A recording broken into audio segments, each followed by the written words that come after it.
Hi everyone, it's Shelby here. Welcome back to A Little Literary Love. Glad you all are with me. Today is going to be my October mid-month wrap-up.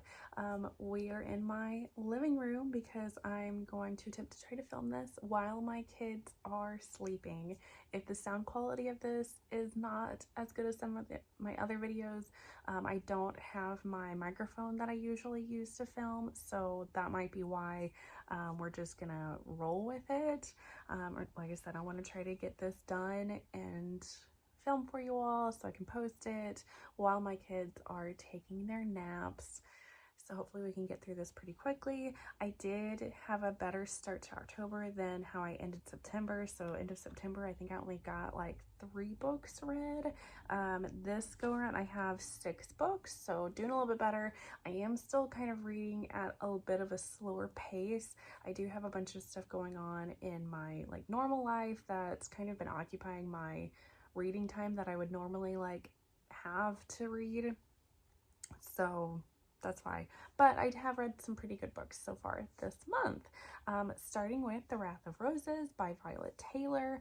This is a fantasy romance, this is a monster romance, and it's also a Beauty and the Beast retelling. So this is about the Beast. He has been cursed by the witch, turned into a beast, and he leaves his castle and he actually goes to like the town and he will like spy on people. He will eat people sometimes too, and he is infatuated with Fleur, so like an homage to Belle.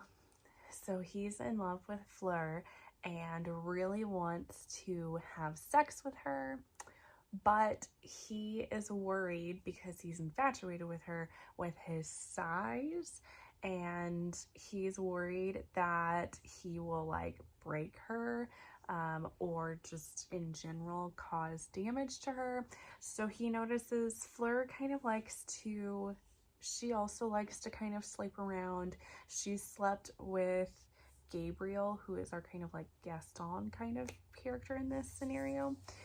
She slept with Gabriel in the past, but for whatever reason they didn't work out together. At least she didn't want to be with him. Gabriel still for sure wants to be with Fleur.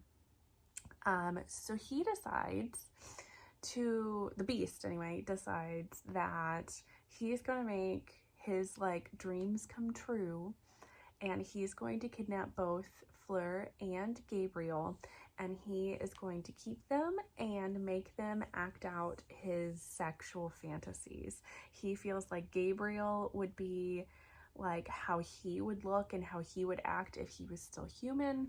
So he wants Gabriel to do what he says and give Fleur pleasure. And so that's the kinky, steamy kind of scenario to this one.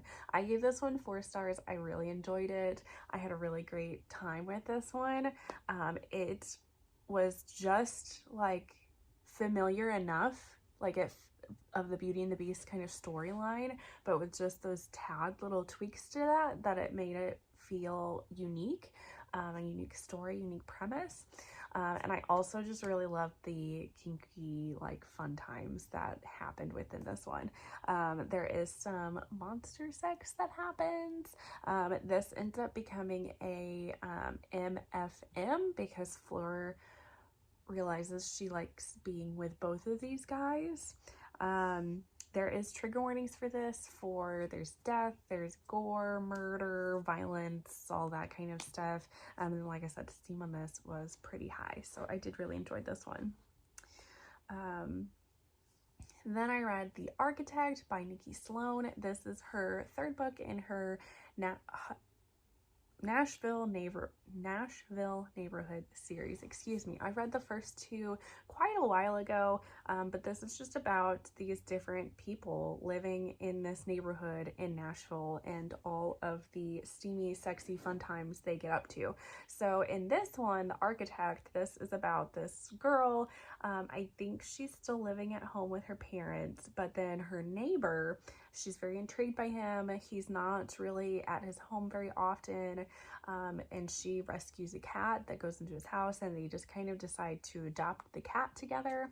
And then one day when she's at his house, she discovers that he has a sex dungeon, and so she decides she's going to confront him about this and show that she's interested in whatever he gets up to. So they decide to engage in like a sexual type relationship, but the guy, her neighbor, says that he doesn't do feelings, so that like if she falls in love with him, like they have to stop seeing each other, which she's like, I don't have a problem with that, because when things start getting feelings in relationships, I tend to like bolt. So she's like totally cool with just keeping it sexual, but he is on the road a lot. So they decide, well, he decides he's going to bring in a friend of his to in person act out these kinky, sexy scenes with her, but he's going to also be there like virtually telling each of them what to do. So he's still going to be controlling the situation, even if he's not physically having sex with her. So this has very, very high steam. Very, very high steam.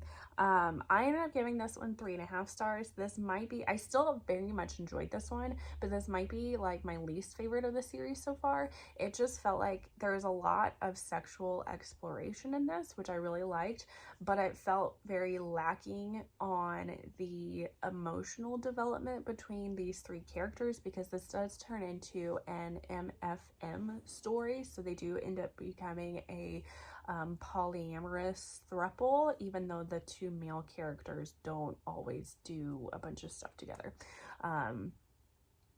So yeah, I just felt like it was kind of lacking in that regard. I wanted a little bit more development between the different characters, and I wanted a little bit more development of their love story.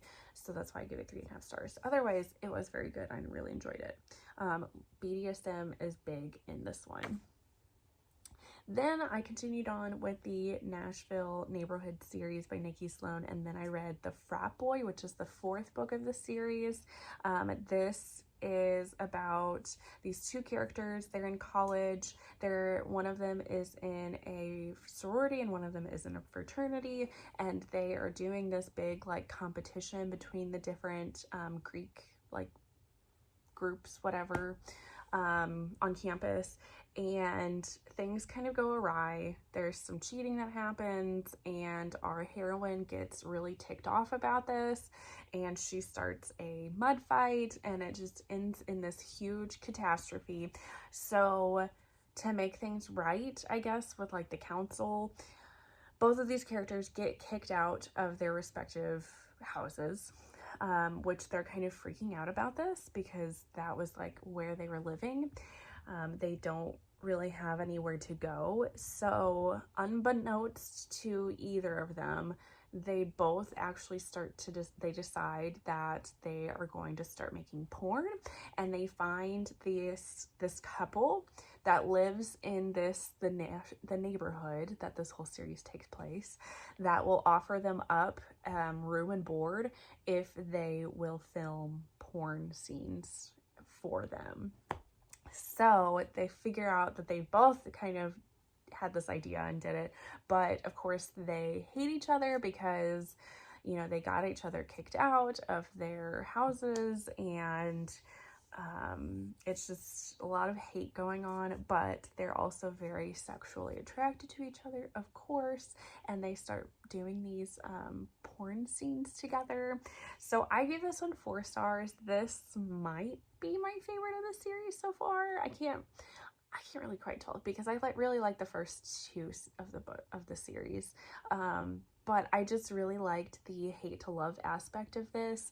It was very, very steamy, very, very high steam. But unlike the 3rd one, I felt like it really had a good relationship, like development between these 2 characters.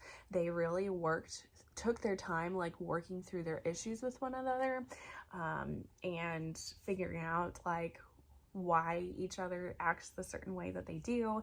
And I really like that. There's also a lot of female rage happening in this book with our heroine, and I don't know, I just like really like that in storylines. And I like it when a heroine like gets her revenge. It's just makes for a really good time. A lot of good like emotions that were in there, so I really enjoyed this one. Then I read That Time I Got Drunk and Saved a Demon. This is by Kimberly Lemming. Yes, I think that's how you say that. This is a first book in a series. This is a paranormal romance about our heroine. She is a spice farmer, and they live in this like paranormal world. And her town, her people, I guess, worship this goddess that has said that demons are bad. And one night she's drunk and having a good time, and she accidentally saves a demon. And then when she kind of starts talking to him, realizes he says that this goddess that her town worships is not actually a goddess at all, is actually an evil witch that has enslaved his people. So he decides to take her on this magical journey to help free his people from this evil witch. So I gave this one 3.5 stars. I thought this was funny. I did really like that our heroine is a Black character. I feel like there should be more diversity, especially in fantasy and paranormal romances. I don't really understand why they're all like white characters. So I did really appreciate that. And like I said, it was very funny. So I did enjoy that. However, so I listened to this on audiobook, which maybe was my issue with it. Maybe that wasn't like the best way to go with it, because I found myself getting pretty bored throughout the story. At least like halfway through, I was just kind of done. The steam on this is gonna be medium high, but honestly, I don't really remember too much of the steamy scenes. I don't know. And I felt like the conclusion to the story was a little bit like anticlimactic. So I wasn't like the biggest fan of this one, but I can like still appreciate it. And I can recognize that I think maybe other people would probably enjoy this a little bit more than I did, because it wasn't a bad book by any means. I don't know. I just really wasn't focused on it as well, I guess. I don't know. Then I read Kept, which is the final book in the Bitten Mound trilogy. I've been working on this forever. I just keep getting distracted by other books, but I did finally finish this.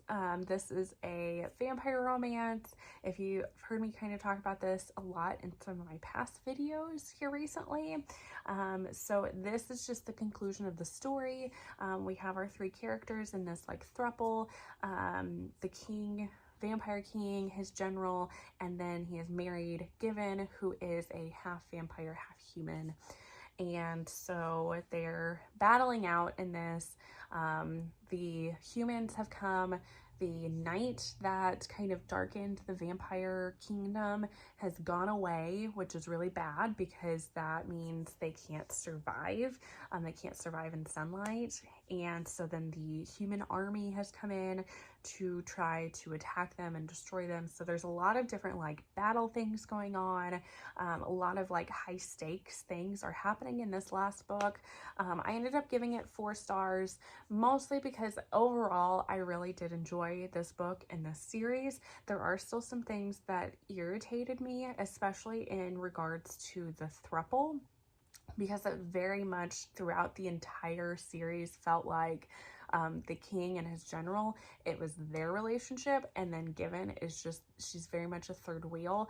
And then they're like, oh, but she likes to watch, she gets turned on from watching. But they just, it's very evident how much the 2 men love each other, and it's constantly brought up how much they love each other. And then like Given's just there, and she's just this very powerful being. and I kind of felt like that could have been written better. Like I've said in some of my past videos, if I'm going to read a throuple romance, I want all of the relationships and all of the romance to be on equal grounds, and this one did not feel that way. However, I did still give it 4 stars because it does have a really good HEA at the end. It's just very happy, and I just love happy endings, especially since I feel like I've been through a lot with all of these characters with reading this trilogy, and I still really like the idea of it, and I really enjoyed it.